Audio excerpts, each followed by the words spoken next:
Hey guys, welcome back to a new video. I'm Stephanie Fisher. I'm a licensed counselor here in the state of Michigan, and I am owner and operator of In Progress Counseling. One of the requests my clients made as we were establishing goals the other week is they said, you know what, Steph, I really want to be confident when I am moving throughout my life. And at least from my framing, I said to them, I don't know that we can get you confident. What I think we can do very effectively is get you clear. And when you're clear and you operate from that, there's a confidence that can underpin it. But also, the more we do something, the more we get confidence. So if you've made this decision and you're moving forward inside of a plan and you're taking care of the tasks in front of you and you're getting repetitions, you will experience a resurgence of confidence or a uptick in confidence as you go.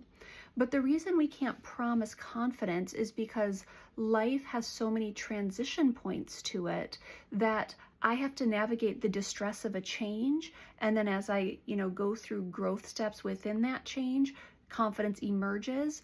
But confidence as a trait, it's yes and no. I can operate and orient somewhat confidently, but it doesn't mean I'm going to have a stable confidence in all that I do, because anytime I'm trying something new, there's something that's going to show up in that space, or there's a complexity that shows up in that space compared to a space where I have a lot of experience.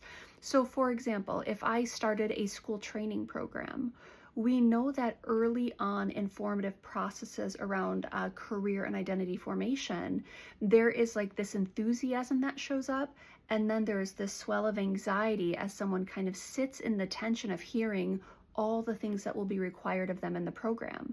Now, it doesn't mean they don't experience confidence along the way, that they're going to be, perpetually immobilized, but it does mean that episodic disorganization and episodic anxiety is really part and parcel of that next big thing that you're doing in front of you.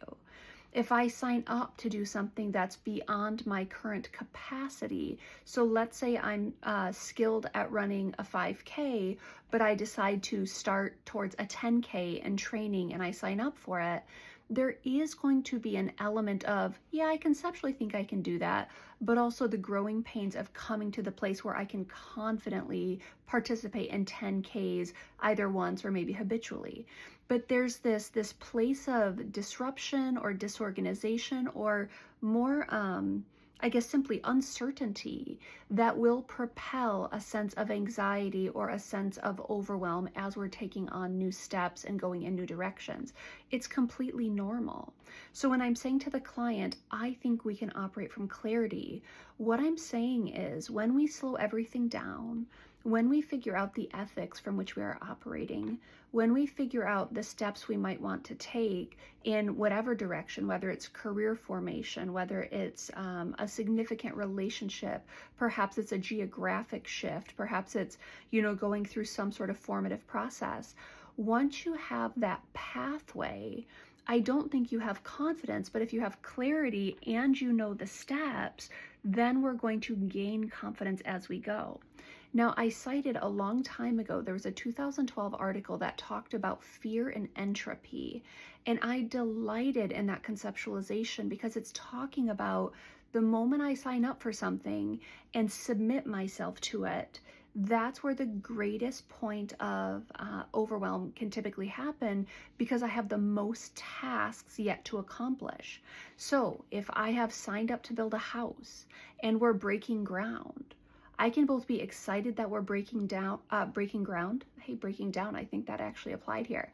I can be both excited that we're breaking ground, and I can become completely overwhelmed by that process because breaking ground means we've done step one of maybe a 783 step process, which means there's significant things in front of me, so I have a felt sense of pressure around it. That's why we can't guarantee confidence. We can gain confidence. We can operate from a place of clarity. The more we operate from a place of clarity, the more we gain confidence. People who are good at transitions are typically people who have gone through transitions and successfully navigated transitions. And so they can kind of point to their history and say, oh yeah, this isn't the first time I've transitioned before. And that in and of itself can help be a catalyst for increased confidence. but there's still likely going to be uncertainty, overwhelm, and some disorganization and potentially disorientation when I'm taking on something new for myself. Friends, that's completely normal. I say this message again and again because I will have people come in and say, Steph, I'm so pathetic. I can't get my head on straight. I can't, do the things I'm supposed to do because I'm so overwhelmed. And I say, well, yeah, you are overwhelmed because what you're doing is overwhelming.